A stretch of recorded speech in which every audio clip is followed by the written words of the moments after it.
alive! It's alive! It's alive! It's alive!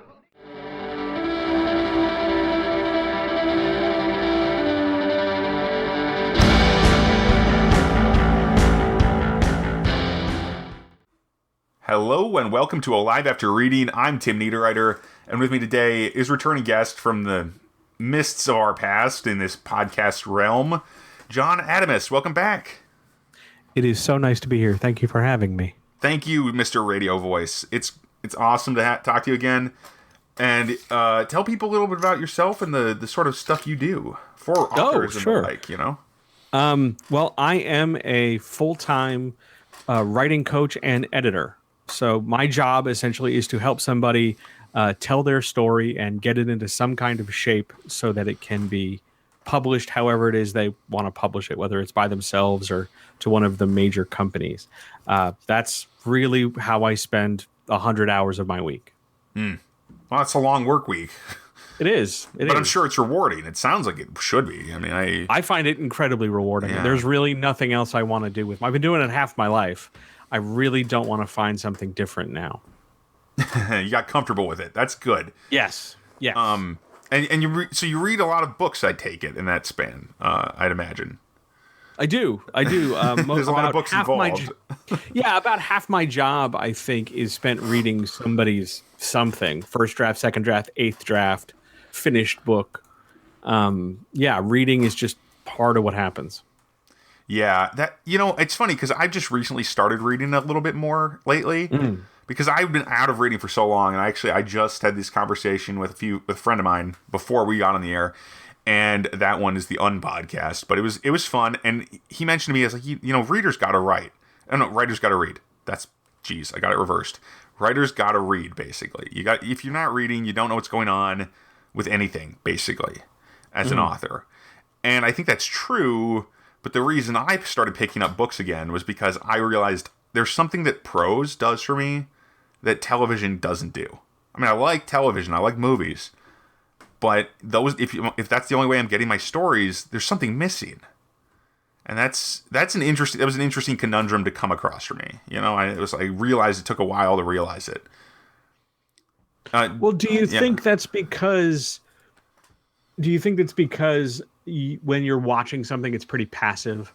The visuals and the decisions for how something should look or how something moves or speaks or acts are decided for you. Whereas when you're reading a thing, you get to use your brain and make those decisions yourself.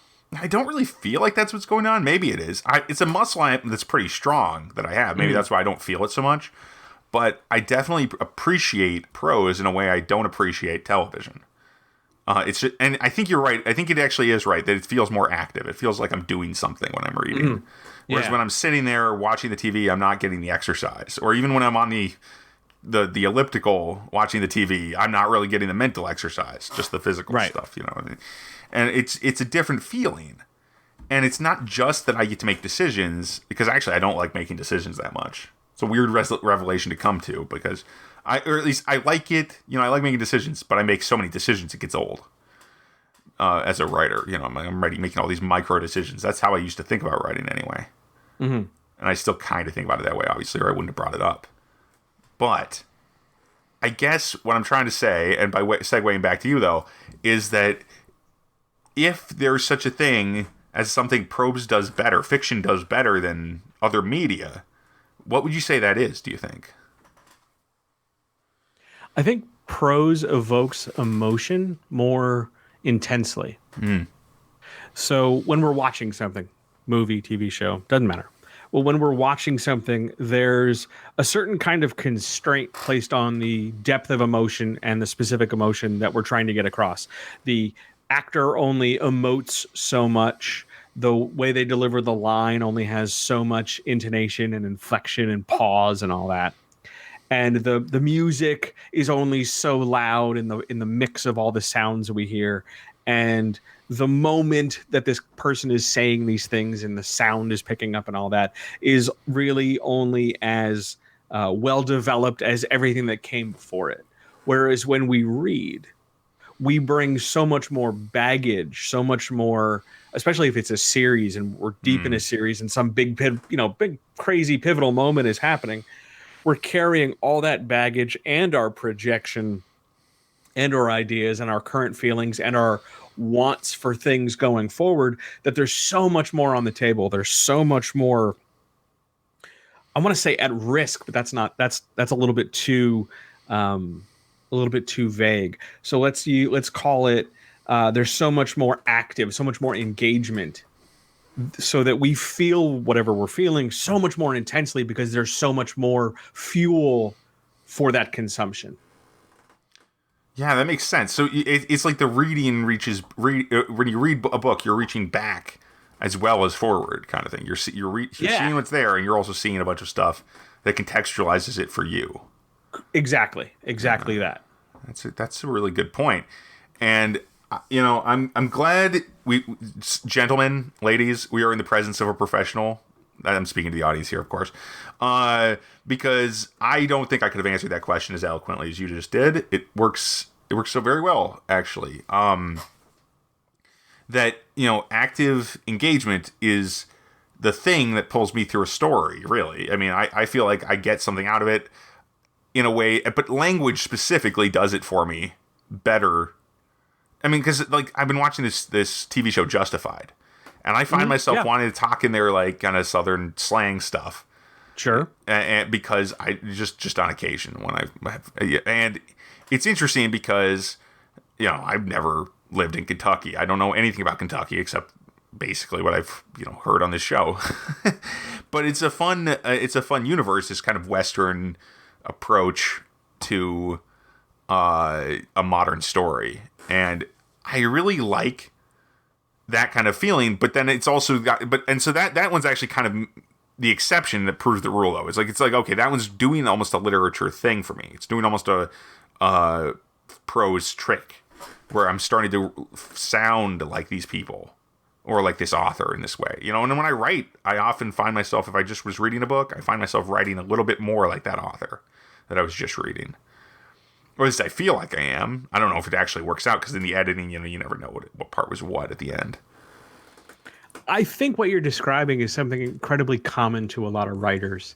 And I know I see it when I'm reading people's work where I can get a sense of, oh, you've recently read or you've recently watched this thing, whether it's you can't always get a sense of, how many, this is what your sixth viewing of this thing, or you're a really big fan. But the work we consume, the art we consume, whether it's visual media or other prose or music or anything like that, all of that other art leaves its fingerprints on us so that we can leave our fingerprints on our stuff for someone else to find. So it's not at all, I don't think it's at all uncommon. I don't think it's at all bad or wrong to be so absorbent, I guess might be the word, to be so much of a sponge and take up when you're watching Justified, you want to pick up the middle to lower Appalachian drawl, or that when we're thinking about, we're playing a video game and we just, we get in the car the next day and we realize, in the video game we could just press the, L2 or R2 and speed the car down and go around this guy and run him off the road and then go get where we want to go. But traffic in life has rules for reasons passing understanding. And that absorbency, that collective sense of influence, I think is something that a lot of writers go in one of two ways with. Either one, they lean way into it, so they never have to develop themselves. They just say, I like insert author name here, and I'm going to just sound like them because they must be they're successful, and if I sound like them, I'll have that level of success too. Yeah. So they adopt their sentence structure, they adopt their style of writing. They want to make all the, they want to have that same kind of quirky sound, or they want to use parentheses that way, or they want to cover the same topics, whatever it might be.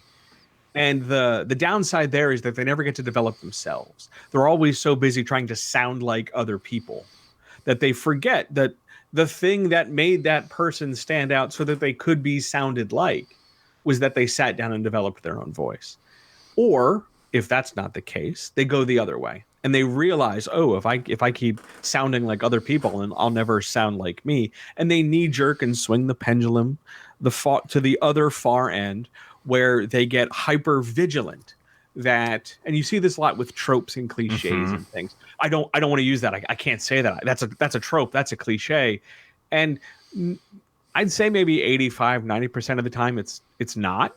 It's just or a if thing. it is, it's just not a story. It's not serious. Because I mean, tropes, basically anything you can put in a story could be called a trope. It's just a We've been telling stories for thousands of years. Invariably, somebody else has made a joke about a car or a horse or something. It's just unavoidable at this point. And I should make this clearer for any listeners out there panicking about this. It doesn't matter if the trope is in the book.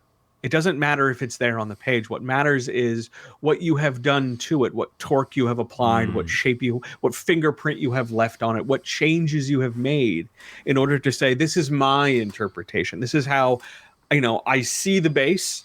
I'm adding to it. I'm changing it. I'm subtracting it. I'm doing something that is mine to it. I'm personalizing. And I think for a lot of writers, at least until they really get their feet under them and realize that they spent a lot of time thinking about a thing that was not worth this much mental effort, I think a lot of people yo-yo between the two.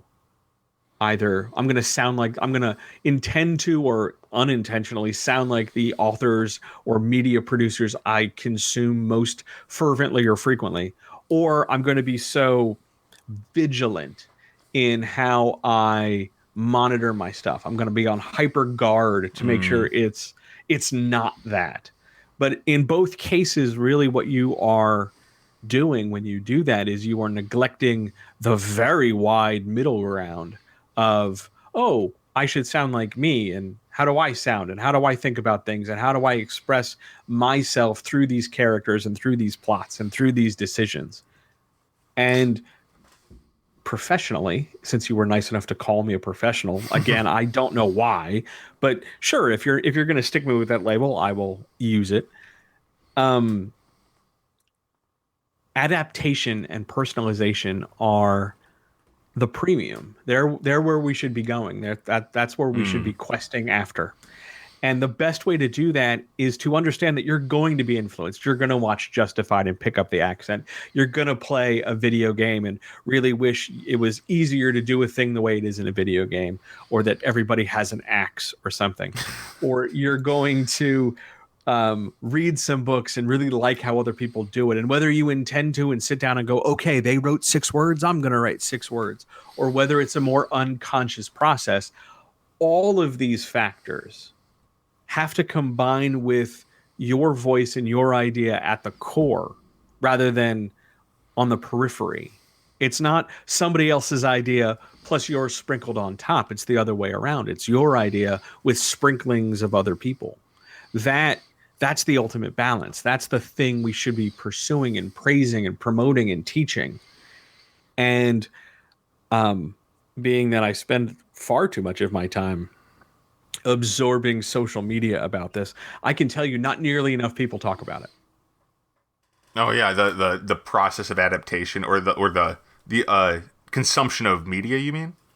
Mostly the adaptation. Everybody wants to tell you what they should check out and how cool it is. And if that's true, people are always recommending stuff. Right, and how much of a loser you are if you haven't done it yet, or what's wrong with you that you haven't watched this like 6 times the way I have. Instead, and this is especially true for writing advice, they want to tell you that you should just do this. Just show, no tell. Just do that. Just do it. Just do, obviously, duh. Just do it. It makes perfect sense, doesn't it? Doesn't it, guys? Yeah, I mean, it makes sense to me, so it must make sense to you. What are you, a loser? And we skip those parts of like, oh, here's how you do it. And here's, here are examples of it not working in your own work so that it's not just like, oh, read this and see how they do it. But we need to do, I think universally across the editorial and coaching field, we need to do a far better job at empowering and equipping people to do whatever it is they want to do. And that means working on a far more granular level. And if it comes down to, okay, human, here's how we're going to make semicolons work for you, then we do it. as opposed to, well, in the abstract, we just need to make a Pinterest board and just sort of map some feelings. No, if we have to roll our sleeves up, we got to roll our sleeves up. Getting the guts there. Yeah. Yeah, you have to, because that's part of this job. Your job as a writer was to produce this idea as best you could from your head to the page. And from the next steps moving forward is to have someone come in and help clarify that broadcast, remove that static, polish those pieces, make sure that the way you are intending is what's better reflected on the page. Because nobody does it perfectly the first time. If we all did, I think we'd all have different jobs. But it's a matter of working in layers and technique and craft over time, knowing that it's not going to be like, oh, well, just stop using that word and everything's honky-dory. Not working that at easy. working at it in constant pieces with regular stops and starts and stalls and questions and conundrums and problems and painting yourself into a corner and then fighting your way back out. And that's all part of the process. And I think, especially lately, I think a lot of that, since it isn't very glamorous to sit there and go, I'm writing this thing again for the 4th time. Since that's not as cool as, oh my God, like I totally did this thing and it's the best. We skip over that when it's time to really talk about work and making our work better and finishing our work. Yeah, finishing work is very important, though, obviously, as you know. I mean, because an unfinished project is notes in the back of your trunk, you know? It's not the book that goes out there and changes the world or makes you some money or whatever you're trying to do. It's not even a book that you can be proud of, even if you never want to share it with anyone. You know, it's just a book you've got. It's just something you did halfway. I don't know if I agree with the idea you can't be proud of. Well, I realize that was probably a little too far, but you know, it's not a finished work regardless. You know, that's all I'm trying to say. Right, it's not finished, and I it's think like it's cool, but you can't do anything with it. Maybe is one way to think about it. Yes, I think that's a better way to say it. It's a matter of, well, you did it. That's good. That's still more than most. A lot of people will just have the idea but never do anything with the idea. And then some smaller percentage of that group of people who have ideas start them. And then an even smaller percentage of that number make forward progress on them. And then a smaller number from that number finish them. And then an even smaller number from that number go on to publish them and distribute them for other people in some way, shape, or form. So if you are walking through these steps, if you are going down this path, understanding that the further you get into it, the smaller the total number of people doing it is. And I think, and I hope that it is immensely motivating to realize that, oh, by starting, you have immediately like climbed a mountain that most people won't. And by continuing to work on it, you've climbed a mountain that those starting people didn't. And that's where I think the pride comes in. There's nothing wrong. I mean, a little bit of pride doesn't hurt. That's true. So, I agree. And I misspoke before. I mean, I didn't really intend it in the way I said it.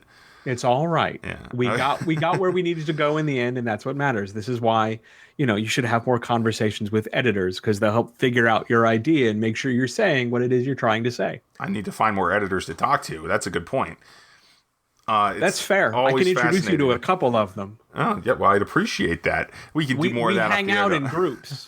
Pods of editors, clusters. Yeah, we just kind of, I don't know what, I mean, if you call a group of writers an anxiety, I suppose you call a group of editors a panic, or maybe a worry. I was actually going to think you were like more like ravens or crows. You're a murderer.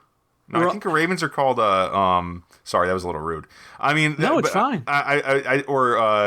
What is a group of ravens? And I think it's crows that are a murderer. Ravens crows are something else. Ravens are more something else, though. Even though they are crows, it's confusing. I'm going to end up Googling it later. Yeah, just know that I'm going to sit down and Google it later.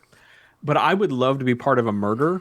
The collective group, not the act of district. You know. Oh yeah, you don't want to be part of the action. Yeah. Right. But I like the collective. I'm always fascinated by like collective nouns. I was also the other one I was thinking about was like, you know what, a school of sharks or something. I mean, Sure. Editors being a school would make sense as long as it's of sharks. You got to make that part clear though, because I don't think of editors fish. being like fish, like little fish though. I mean, maybe tuna, like giant fish, sure. Marlin, I don't know. Yeah, I don't know enough about fish other than to consume them. Yeah, I know. Tuna are delicious, but they're also enormous. They come in these little cans, but they're way bigger than that. It's hilarious. Anyway, little things that the modern world is really fiddled with us, you know. That's a giant ocean-going fish. Oh, by the way, you get bit of it in this can here, and it's tasty. It's very tasty. Yeah. Big fan. Big fan of tuna. I was a huge fan of tuna as a kid, partially because of Calvin and Hobbes. You know, I was like the tiger and that, all he wanted was tuna.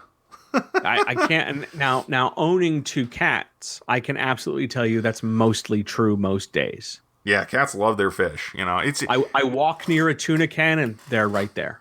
Immediately, just upon you. Yeah. Yes. I've heard a group of cats is called a pounce. At least that's what Terry Mixon calls his group of cats. He's got a whole bundle of cats. I'll take it. I think that's great. Yeah, it's. I mean, I think of it as a pride because lions, but pounce is good too. But I don't. I would love to. I will ask around. I will solicit opinions as to what you call a group of editors. I imagine from a writing perspective, people will find really elevated, like terrifying things. I think it'd be funny to do that or something. But I will. Well, we slightly have an elevated opinion of ourselves sometimes. I will. I will track down possible collective nouns, and I will find out about a group of crows or ravens or just birds. Ravens are the ones that I think have a different. Yeah, birds of all kinds are weird. They've got. You're all birds to me, and flock. That's the generic. But there's tons of other ones too, which is hilarious and fun. What I will do is when we're done speaking, I will just begin to bomb Twitter with a million different. Oh, a group of this is called a such and such. Because that seems like a reasonable way to spend my afternoon. I'd warn people that that's going to happen, but this show goes out on Sunday, and we're recording it earlier in the week. So sorry, folks, this will already have happened. But check out Awesome John's Twitter feed instead if you're interested in this. Promise is made. It'll just show up randomly like, oh, John's going to tweet like 11 different collective nouns. Okay, cool. I mean, it sounds like a fun thing to do. It also reminds me of another, because we are getting a little, wow, this time flies, right? Especially when you only have a half hour for a podcast. But it occurred to me, I did recommend this last week with Zigzag Claiborne, or was it the week before? I don't remember. But this podcast called Infinite Cast, where it's like an audiobook of Infinite Jest. Okay. Where it's one of the podcasters is reading the other podcaster Infinite Jest, the novel by David Foster Wallace. And then they talk about it. And there's the most fascinating, ridiculous part of that is that one of the endnotes is an entire filmography of a fictional character. I like that. It's amazing how much fun it was to listen to that. And it drove me insane too. It was like, okay, this is crazy. It went on for like half an hour. They're just reading this. It's just a list of films and how they were shot and whatever. And these films do not exist, which is the fun part to me. And then a brief synopsis of each one. But there's little stories that get told there, and I thought that was really cool. Like one of the actresses in these films, because it's a list of actresses in each film. One of them keeps adding a hyphenated additional names to her last name because she keeps getting married to different people, presumably. Which I thought was really fun over the course of this long, that's just one example of the many little emergent details that tell little stories. I dated someone like that. Oh yeah. Now that I sit here and think about it, I dated someone who just kept appending things to their name until it was well, honestly, one of the reasons why we split up was because I believe I called it absurd at one point. Unfortunate. I was very tactful. Oh, I was the epitome of tact, and that was not one of my finest moments.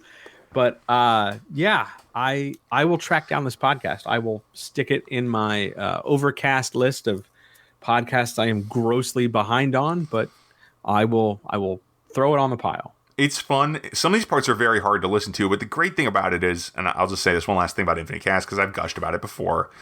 The great thing about it is that if something is kind of weird or out or feels insane and not in a good way, they'll mention it because these are just people using fair use to read a book on the internet.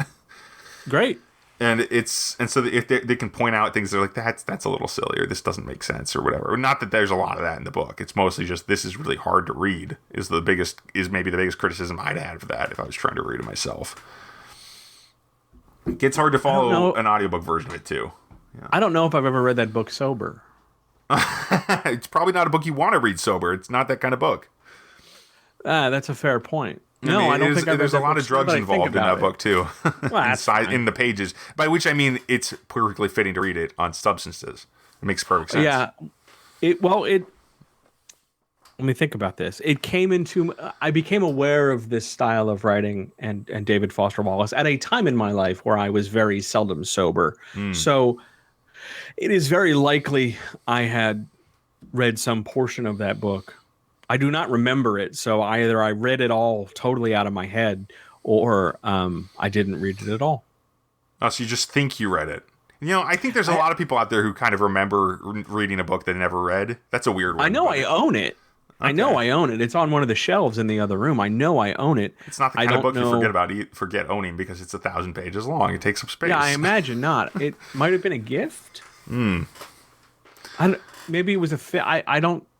We've reached a moment where I'm sitting here thinking, well, did I get it in a birthday gift? Was it a present? Well, no, it couldn't have been a present. That's really specific. Let's move on a little bit and ask what have you been reading lately? We know it wasn't Infinite Jest, not lately anyway. Lately I've been on a bit of a nonfiction kick. Okay. Because I work with so many different clients and so many different fictive genres. I don't want to use my off hours to read more in those genres because I've just spent 12 hours, let's say, working on a science fiction fantasy novel, or I've just spent 12 hours on a romance novel or something. Mm-hmm. I don't want to, I'm making air quotes because I work in one room and sleep in the other. I don't want to bring my work home with me. So I go out of my way to find something very different to consume. Lately, I've been on a nonfiction kick. I've been going through a couple different books on social justice. I've been going through a couple cookbooks that at least have really nice, pretty food photography. And I've been going through just a couple different philosophical books to get me thinking about things because after you spend 12 hours reading about a romance novel or something, you want to engage a very different part of your brain after a while because you don't want to deal with characters and, euphemisms and, oh, this is another sex scene. Great. So I tend to swim in heavy nonfiction, autobiography, memoir, that kind of thing, all the way until, it's time to work. Okay, put all that stuff down, pick up the one manuscript or whatever and do that. So I've been doing a lot of nonfiction, a lot of biography, Alfred Hitchcock, Alan Turing is the one I'm in the middle of not the middle, the one I'm in the near middle of. It's a couple thousand pages. Holy cow.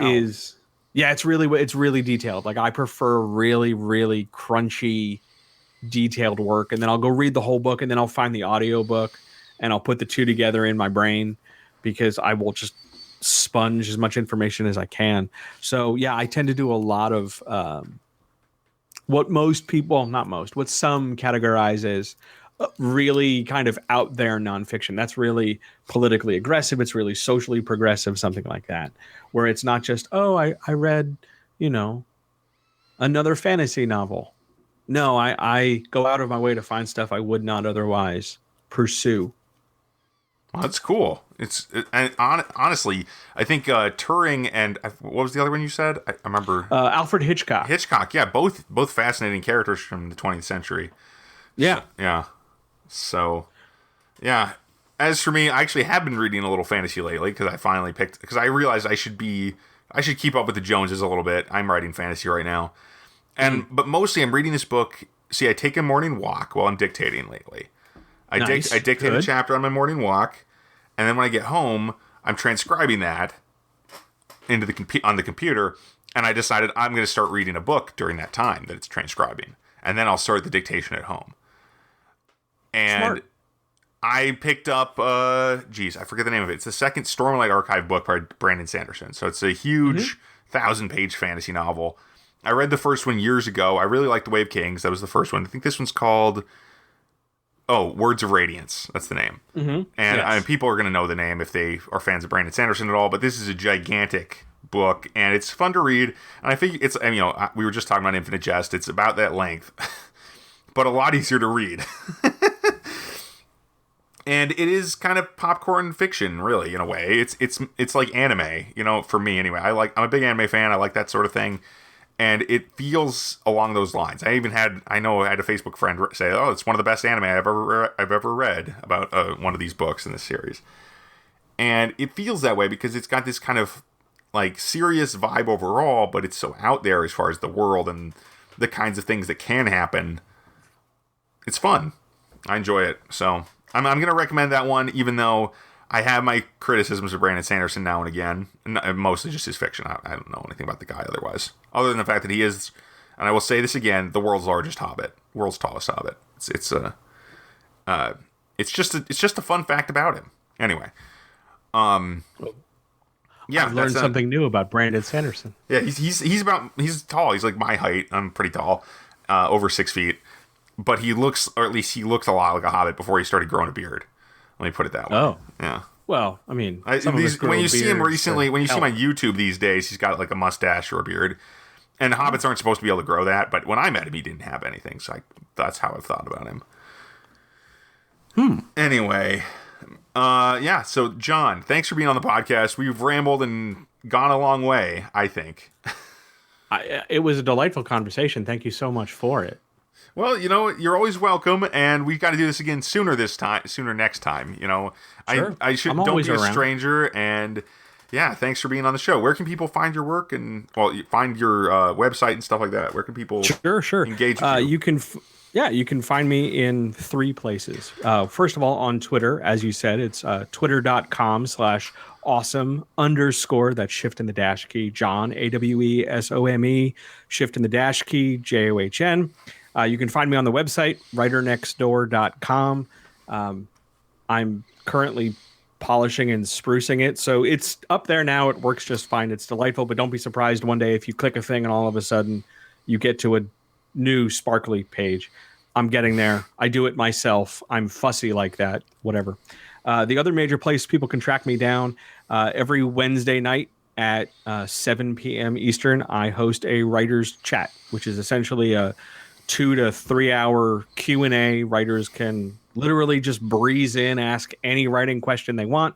They get an answer, and they're welcome to hang out in a what is similar between a full-on radio production and a podcast.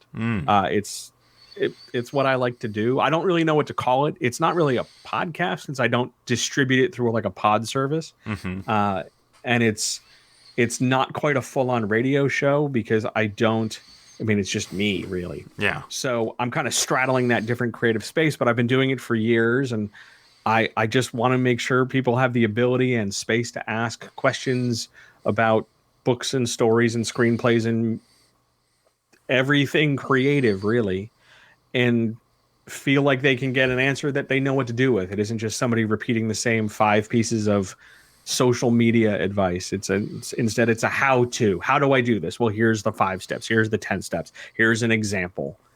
And it's a nice way to spend a couple hours. It's free, and it's always recorded. The recordings are always made available, usually the day after, usually on Thursdays. It's a lot of fun. I've been doing it forever. I plan on doing it until the end of time. Change of circumstances when the universe resets. Yes. Even then, because it's my outlet. I enjoy doing it. I use a different microphone, and I get to sit in a different room and be very professional and press buttons and make sounds, and I get to live out my youthful dreams of being entertaining. Oh, so you got drops and stuff? So it is like a radio show. Yeah. Oh, nice. I have drops. I got drops. I have plugs. I have intro and outros. I have room for ad breaks, although no one's ever taken me up on them. And it's a nice little, 2-ish, 3-ish hours every week. Yeah, internet radio. Check it out, folks. Yeah, it's like a podcast, but it's on the internet and not a podcast. It's just like it's not distributed as a podcast. And then some. Yeah, podcast with benefits. Yeah. Yeah, podcast with a sidecar. It's like, why do I have a motorcycle? Now it is 4 wheels because there's a sidecar. Doesn't make any sense. But the sidecar is awesome. Now I'm not saying it isn't. I'm just, it's like when you have a motorcycle and then you have the sidecar, it's really a totally different vehicle, is my point. Yeah, it's a big tricycle. You can't call it a motorcycle anymore. Anyway. But I like sidecars. Well, I've never ridden in a sidecar. I think they probably be pretty cool, though. I've always assumed they come with those big, like, aviator goggles from the First World War. Oh, yeah. You got to do that. You got to have those. I assume that's a given. You buy a motorcycle, you get the sidecar, you get the goggles, everybody wins. Yes, indeed. Except possibly for the whatever. What did they? There was this like resistance group in after Nazi Germany fell, and this is always what I imagine because people like tooling around, occupying Allied forces, tooling around West Germany in their in their little motorcycles or whatever. Because I've seen pictures of that, and they got the sidecars. And that's what I'm imagining now. And now, so you got to watch out. I think there was something like the Werewolf Group, I think is what they called them, but it was in German. Familiar. It was in German. They were basically the Nazi resistance against the Allied occupation at one point. Well, I'm sure fascinating, but very scary. Fuzzy animals and machismo. So werewolf sounds fairly appropriate. Yeah. Anyway, thanks for listening, everybody. As for this podcast, and thanks, John, once again. As for this podcast, absolutely, my pleasure. You can find us at mentalcellularpublications.com. You can find more about my work, a little bit more, at timniederreiter.com, and that's Niederreiter with 2 E's in the Niederreiter because it's spelled like you say need a writer, because you need a writer if you're looking for me, or you should at least be needing a writer, because otherwise, what are you looking for me for? Hopefully you're not planning on taking me out. Anyway, unless unless the pandemic is over and you want to go to dinner or something, then I'm more than happy. Okay, folks, this has been silly, but thanks for listening. You can find my books at Amazon.com. Shadow Prince is out. I'm tentatively going to be starting a new challenge where I do some short stories, but, keep your eyes peeled for that stuff. I'll probably mention it as they come out. Thanks for listening, folks. Talk to you next week.